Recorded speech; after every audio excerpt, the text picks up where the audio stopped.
trade. Just taste that social justice. Also, welcome to Studio B. Okay, we're good to go. Hey everybody, Gary here, and today I want to discuss why planning is so important if you want to get consistently better images. If you're like me, most of your shots involved very little planning. They're just a matter of right camera, right time, looks good, quick edit, get it on the gram. Let me see the likes, those likes. On a rare occasion, luck will get you a shot like this.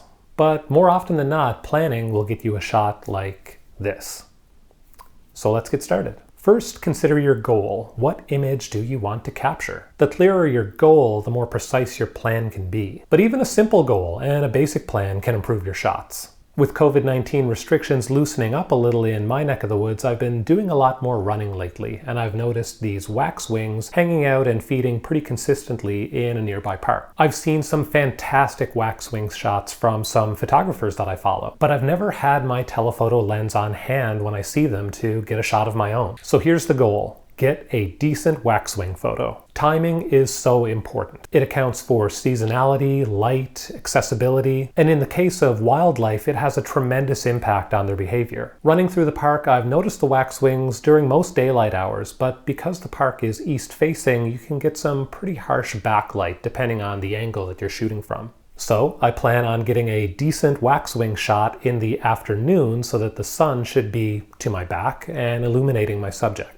Next, what gear do I need? This being my first attempt, I plan on traveling light with just my camera, my longest lens, the Sony 70-300mm FE, and a battery grip so that I'll have a little more balance and stability when I'm shooting handheld. For settings, I want to shoot in aperture priority mode at f8. At 300mm, it's a stop slower than the maximum aperture of f5.6, but I think the improvement in sharpness is a worthwhile trade-off. I'll let the camera decide the shutter speed and ISO since I should have some good light, and I'll be shooting with a combination of a stabilized lens and a camera with in-body stabilization. I'll set the focus mode to lock-on continuous AF with a flexible spot in the center of the frame, and the drive mode set to continuous shooting high since birds tend to flitter around a little bit. Planning is about making decisions beforehand. The more decisions you make before your shoot, the more room you have to make decisions when you're actually in the field, and to correct for those things that you haven't considered, like accidentally leaving your camera in picture profile 7. With the shoot complete and everything going according to plan, let's jump into Affinity Photo to start editing.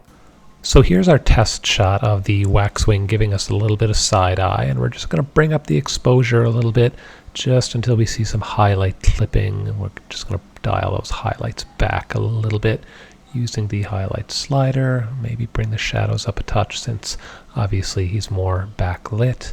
We want to get, just bring out the details in those feathers. It's a decently sharp image, probably could be a little bit sharper if we had a tripod, maybe. We also want to take care of some of this luminance noise that's going on in the background. So we're just going to zoom in here, and we're just going to bring that slider up a little bit just until that noise starts to dissipate. And that looks pretty good right there. Next, we want to just do a little curves adjustment, just crushing the shadows a little bit, but not too much because obviously the front of his body is quite in shadow. We're just going to bring the brightness up, those midtones and highlights, just a smidge. And that's looking pretty good. I think that's a good place to start. Let's develop our image. And now we are in the photo persona. So we're just going to crop to our favorite 5:4 aspect ratio. I always like to crop after doing the raw development process, just so that we have the entire image to work with once we get into our photo persona. And that looks like a pretty good rule of thirds. So let's start by sharpening with a high pass filter. So we've duplicated the layer, and now we're just going to look for that fine detail. It's right there, and we'll just apply. And now we just want to switch our blend mode to I never know which one, but we've got a few different choices. Maybe we'll go with like linear light. I think that's looking pretty good. Having done that, we can merge everything that we've done so far. and start applying our adjustment layers. So we're just going to bring up the brightness. We're just kind of, winging this. We probably could have, planned the editing maybe a little bit better as well. But that looks pretty good to start. We'll localize the adjustments in a moment, but we're just going to play with the highlights and shadows as well. And there we go. So we're going to invert these adjustment layers, and we'll just slowly paint them back in using a white brush. And we'll speed through this.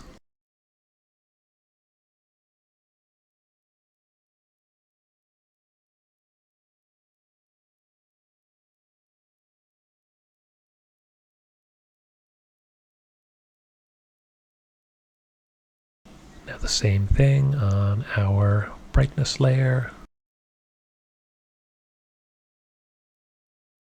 And we're just going to use a black brush just to get those areas on the outside where we start to paint outside the lines.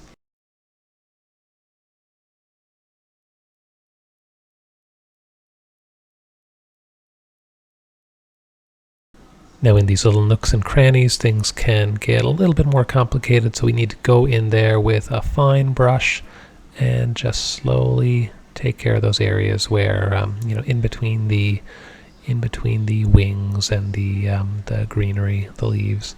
We're just going to make sure that we tidy up those areas. We'll just breeze through this really quickly.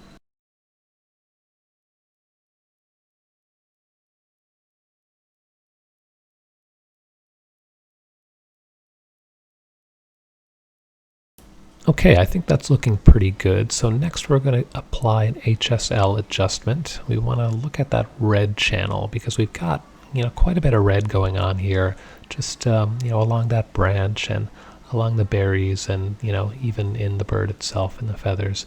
So we're going to up the saturation just a little bit, maybe play with the lightness.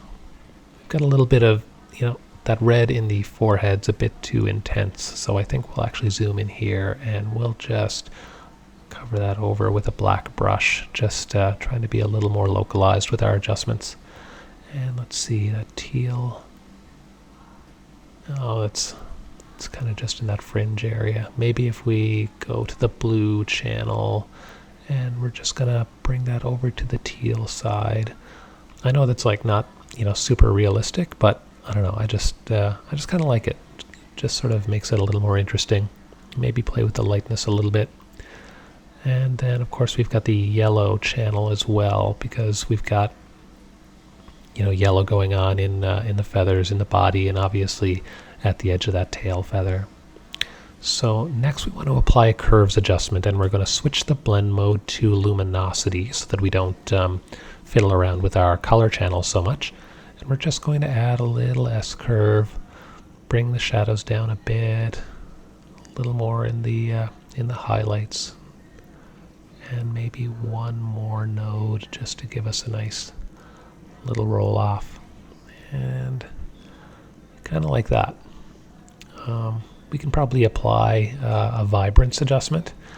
We don't want to go with saturation. I find that a bit too intense, but a little bit of vibrance, just because it is sort of a colorful image. Just a little more punch, never hurt anyone. And we're just going to bring in a bit more brightness. I know we're getting some clipping here along the illuminated edges, but we can take care of that. So we're just going to go in here with a black brush, and we're just going to try and get rid of some of that intense brightness. And switching to a black brush, we can just, again, tidy up those edges where we painted a little outside the lines.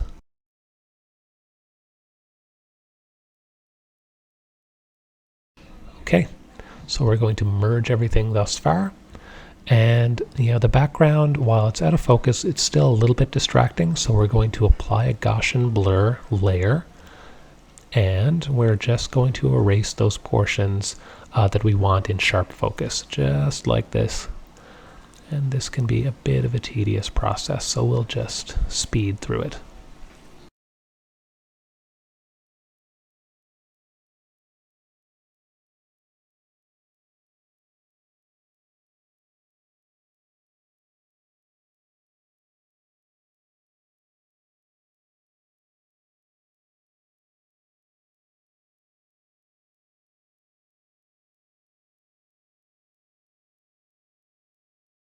Okay, now that is looking pretty good. I think we can export this at our favorite settings and put it up on Insta, and I'm sure it will get a ton of likes. Having executed our photography plan and more or less achieved our goal, it's always a good idea to revisit your plan and find out how it can be improved upon. What have we learned from implementing our plan in the field? For me, I would definitely try shooting in manual mode with auto ISO and just bump the shutter speed up a little, knowing that my sensor can deal with a few stops higher ISO if it means getting a sharper image. I could also try bringing a small tripod and a remote shutter if it meant getting more stable shots at 300 millimeters. There are also some additional vantage points that I discovered while shooting, so when I go back I can be a little more deliberate and patient in my composition. But until then, that's it.